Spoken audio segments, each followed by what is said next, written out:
私が高校生の時の話です。所属していた弓道部に、理香さんという1学年上の先輩がいました。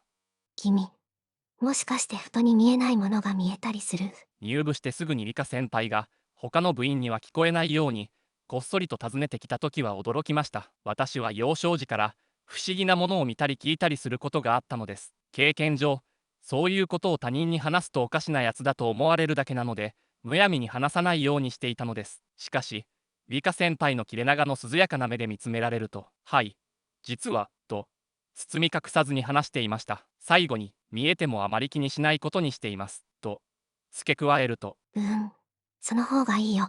これからも無視する方向でね。と、先輩は笑ってうなずきました。変なことを言う人だなぁと思いましたが、その時はそれで終わり、しばらくは何事もなく過ぎていきました。それから1ヶ月ほど経ち、部活で少し遅くなった私は一人で校門を出ました。すると数十メートル前方を歩く人影がありました。かなり薄暗くなっていましたが、うちの学校の制服を着て、長い髪を結い上げた長身の後ろ姿は確かに理科先輩です。私の方が先に部室を出たはずなのに変だな、と思いつつも、声をかけて挨拶でもして帰ろうと足を速めました。3メートルくらいまで近づき、声をかけようとした時、後ろからパタパタと走ってくる足音が聞こえたかと思うと、ふいっと腕を引かれたのです。驚いて振り返ると、そこには険しい表情の理科先輩が立っていました。何やってんの？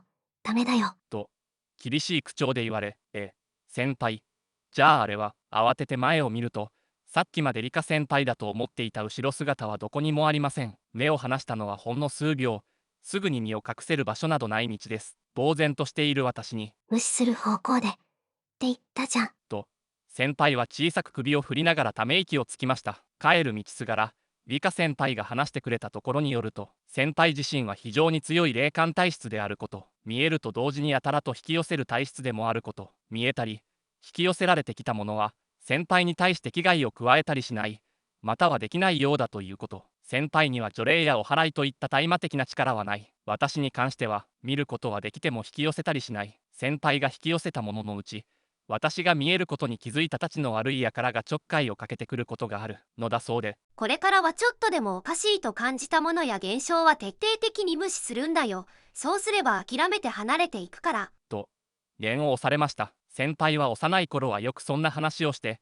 周囲から気味悪がられていたそうで、分別はついてからは他人にその手の話はしなかったというのも、私と同じだなと共感できました。しかし、君は会ってすぐに似たような体質だと分かった。さっきみたいなことがあるので、放っておくと危険だから話した。ということでした。じゃあ、さっきのは、うん。あまり良くないものだよ。そうなんですか。僕はてっきり先輩だと思ったんですけど、普段冷静な先輩の表情が、さっと変わり、さっきのやつ、君には私の姿に見えてたの？はい、違うんですか。私には全然違うものに見えてたけどね。そういう先輩の顔色は青ざめており、私はそこで初めてゾッとしたのです。理科先輩と知り合ってから、不思議な現象に遭遇することが確実に増えました。頻度で言うと、多い時は一月に数回ある、少ない時は一度あるかないか、そんな感じです。印象的な出来事をいくつか挙げると、授業中、中年の男が窓からじっと教室内を覗いていることがありました。その教室は3階にあり、窓の外に人がいるわけもないのですが、同じ階段の決まった地点で必ず足を踏み外しそうになることがありました。その時は視界の隅に踏み板から白い手が出ているのが見えていました。毎回手すりを掴んで事なきを得ましたが、食堂に行くと一番隅っこのテーブルに、ジャージ姿の男子生徒が何も食べていないのにじっと座っていることがありました。他の生徒には見えていないようでしたが、文化祭の準備で遅くまで残っている時、教室のドアが開いて人が入ってきた足音がしたのに、誰もいなかったということもありました。それはその場にいたクラスメート全員が体験しています。トイレで用を足していると、後ろから肩を叩いてくるやつがいて地味にうざかったこともありました。いい加減腹が立って舌打ちしたら、一緒にいた友人に、何イラついてるんだ。と、怪げな顔をされましたが、理科先輩に相談すると、ごめんね。でも私にはどうしようもないから。と、申し訳なさそうに言われました。そうですよね。すいません。とにかく反応しちゃダメ。そのうち向こうもどっか行っちゃうから。はい、わかりました。実際、無視しているうちにそれらの事象はいつの間にか止んでいくのです。何もできない。と言いながらも気にしてくれているのか、理科先輩はよく声をかけてくれました。この間言ってたあれ、どうなった？もういなくなりました。それに結構慣れてきましたし。そうやって落ち着いて対処してれば諦めてくれるから。でもあまり油断しないようにね。君が私と間違えて声をかけそうになったやつみたいな、たまにああいうたちの悪いのがいたりするからさ。それが困るんですよね。例えば今すぐ部を辞めて先輩から離れたら目をつけられなくなりますかね。うん。同じ学校に通っている限り状況は変わらないと思うけど、なんだったら退部する？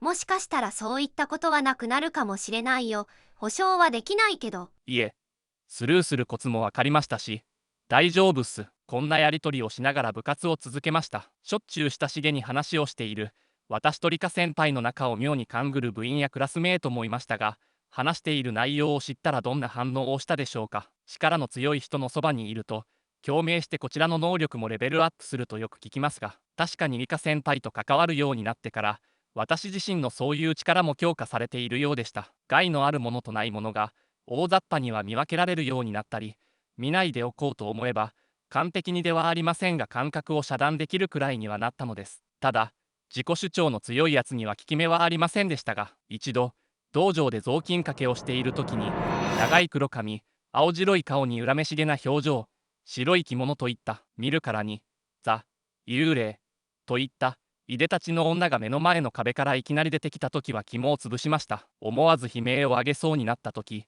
バターンバターンと大きな音が道場に響き渡りました。その瞬間、音に驚いたのか女はふっとかき消えたのです。私を含めた部員全員が何事かと見ると、理科先輩の足元の床に弓が3丁ほど倒れていて、すいません。手が滑って落としてしまいました。と申し訳なさそうに頭を下げていました。先輩はもっと慎重に取り扱うように。と顧問の先生に注意されていました。さっきは僕を助けるためにわざと音を立ててくれたんですよね。ありがとうございました。後で私が礼を言うと、あんないかにもな見た目で出てくるなんて悪趣味だよね。もう大丈夫。いなくなったから。と先輩は笑っていました。月日は過ぎ、理科先輩の卒業の時期が近づいてきました。先輩が卒業しちゃうと不安ですよ。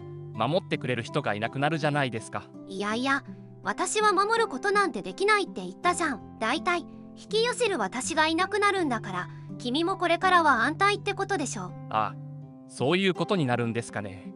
でもやっぱり寂しいですよ。まあ、初めて同じ感覚を共有できた仲間だからね。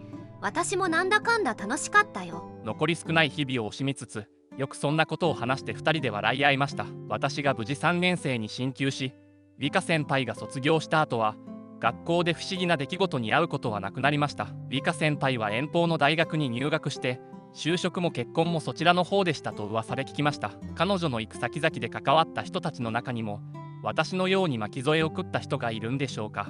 よく考えれば私の今までの不思議体験のうち8割くらいは理科先輩と同じ高校で過ごした2年間に集約されているんですよね。本当にいろいろとすごい人だったなと感心するとともに、今はどうしてるんだろう、元気でいるのかなと時々思い出します。実を言うと理科先輩に淡い恋心を抱いていた私は怖い目にもあったけどあの頃は楽しかったなと今も懐かしく振り返るのです。